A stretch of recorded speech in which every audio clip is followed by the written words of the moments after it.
Hey, Jen Gilchrist here, happy with another weekly Oracle card reading for the week of October 2nd through 8th. And my intention is, if you are listening or feel guided to watch this, that you will receive a message of inspiration, of validation, of clarity, something to help you align with your higher path and purpose in this coming week to navigate the energy that you are experiencing in your life.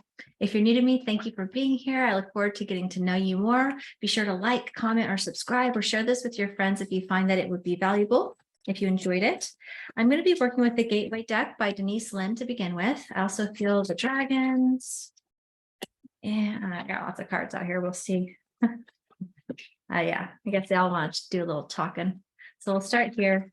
I don't look at the cards. I just kind of use them as they go. All right. So the first part is listening with your heart. I trust the messages I receive from my heart. This is really beautiful. This is meaning, because fear, there's either fear or love. Sometimes we can be in our ego or our heart. And so what this is telling me is, if you are stuck in your head, if you are in fear or in anger or in ego or in judgment or anything like that, it's like your angels are trying to whisper to you, your guides, your spirit team, your higher self source, right? It's like your heart is the portal way to being able to hear, see, feel, and know your truth at a soul level. This is saying, get out of your head, get out of your mind, get into your heart, and the clarity will come. The answers will come, right? And so this is about, I trust messages I receive from my heart. So give yourself some time and space. And I just love how they're kind of whispering in right there. So you could also encourage this by, if you have something going on that's heavy on your heart, give it to God, give it to the angels, give it to the universe, right? Just surrender it. And then, but first we have to recognize if we're being in a judgment or being in our ego or being in our head or acting from fear, or maybe it's just simply that you want clarity and you can't find it. There's still a level of fear underneath lack of clarity is fear. So whatever your circumstance is, we'll probably get more clear as we go along. It's just noticing that you can trust the messages from your heart because that is your soul speaking to you. That is source. That is the portal way to your truth. Okay. So making those decisions from that space. The next card, trusting your intuition. My life is truly guided. So this is about trusting the process, trusting your path. Like you're right here, you're at the key, you have the key, you're walking through the doorway, you can see the doorway, you've been working towards something. It's like, just trust the process, trust your intuition, follow the guidance. Make time to ask for your guidance, make time to listen for your guidance, make time to then trust it and then act on it, right? This is perfect. Actually, I wasn't even thinking about this, but next week on Monday, I have a free 4-day series. I'll put the information in the description. I'll tell you more about it at the end. But basically, it's 4 days to develop your intuition, to learn to trust yourself, to talk to your spirit team. It's all the things. It's called Amplify Your Clairvoyance, Channeling, and Healing Abilities. It's free, but I could easily charge for it. I have students that have gone through my high-level courses, take it again every time I run it for a new level of insight, healing, and transformation. So it feels like it falls right in line. So that'll be our free offering for today. The next card is Black Dragon. It says, cocoons you so that your divine potential grows. Meditate, reflect, and undergo a metamorphosis. So you can't make it up, right? How you listen to your heart and how you listen to your intuition is by quieting the mind, by quieting the ego, by making space, by tuning in, by literally learning perhaps meditation practice. I definitely teach people meditation practices that are helpful for sure. Or you can also, just listen to relaxing music or just creating some time and space. There's many different ways to do that. Next week, we'll be talking about that a lot for sure. You can also go on YouTube. I mean, there's apps, there's all kinds of ways, but the voice of our soul and the voice of our spirit and the angels in the universe is much quieter than our busy, worried, anxious, fearful mind. Right? So we really have to get present. The other thing it says is you're undergoing a metamorphosis. So it says reflect. And so that's why I'm saying that. And this first card, I was almost feeling like there might be an ego defense happening that's distorting your understanding of what steps to take or what the reality is or what the situation is or what steps to take or what's possible. And so this is actually just saying, you are in a transformation. You are right there about to unlock your manifestation. You need to just listen to your heart and trust your intuition and take action and allow this metamorphosis to take hold. Another thing that I feel here is in some cases, it's important to keep our manifestations close to our heart a little bit. You know what I mean? Especially if you have people in your life that don't fully believe in you or believe in it or understand it or may even be against it. Sometimes even loved ones can be that, and they may be doing it from their own position of what they think is correct for you, but it might not be. Most of the time, if you're here, it's probably not, because we tend to be the people who are the, a little bit of going on a different path perhaps than your family in some ways, right? Doesn't mean you don't love them or they love you, but it just means like, who are you listening to? It's just, I think it says cocoons. That just makes me feel I'm just seeing a level of protection, and also calling in your spiritual guide protection, but also just allowing, because it's also a tender, vulnerable time, perhaps, right? It takes a little bit to like hatch or to have the transformation, but it's happening. It's time to reflect. It's time to allow. It's time to, nurture yourself in some ways if you haven't been giving space for it. Oh, I love this. Horse spirit. Freedom is yours. And I see that third eye activating. We have a third eye activation actually on day 3 next week. Just seeing that image right there. I read very intuitively, but horses definitely do represent freedom for me. And I also see this as charging head with action. It feels like you know it.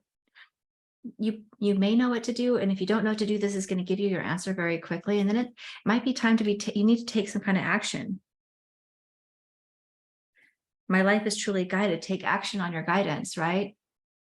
I see them charging ahead fiercely with a focus. I see the number 33, which also reminds me of spirit, like ascended masters is a powerful number, the 3s.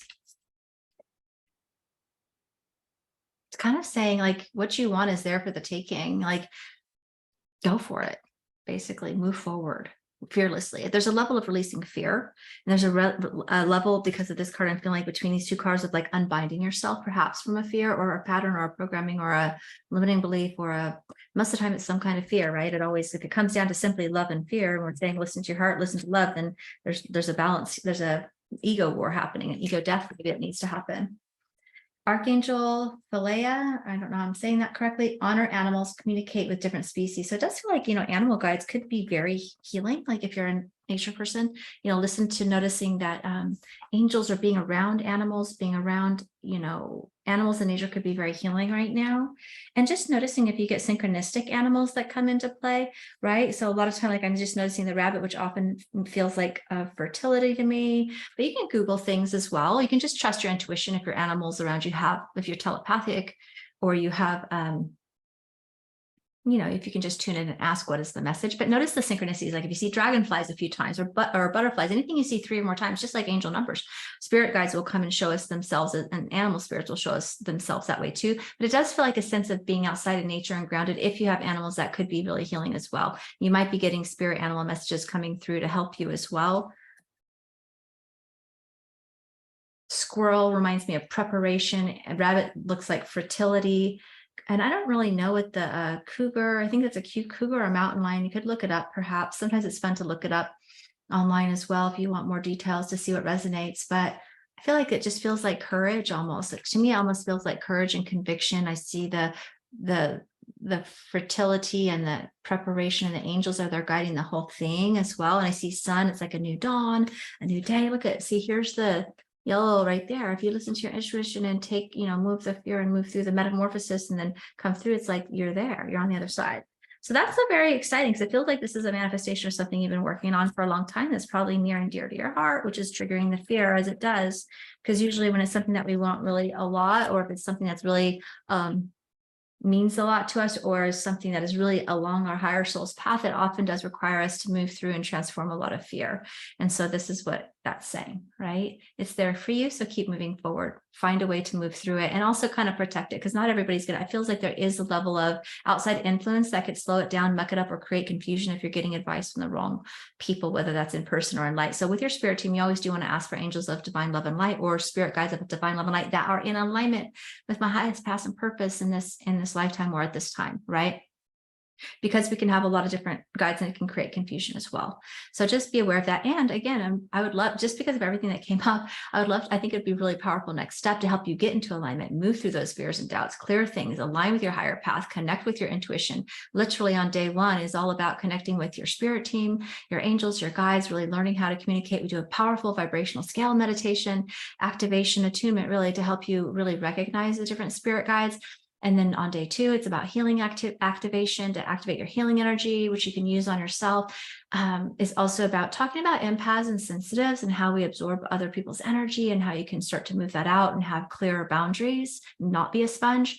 And then day 3 is about your clairvoyant channel awakening, your clairvoyant third eye awakening. And then day 4 is about channeling your telepathic abilities and a bunch of other stuff. So each day there's an activation, a video training, and a little handout that goes with it to help you with some next steps and alignment activities. So I'd love to have you. It's really powerful. We have a free Facebook community. You can also join it from Zoom. If you look in the details, you'll be able to register, and I would love to see you there. All right. Bye for now.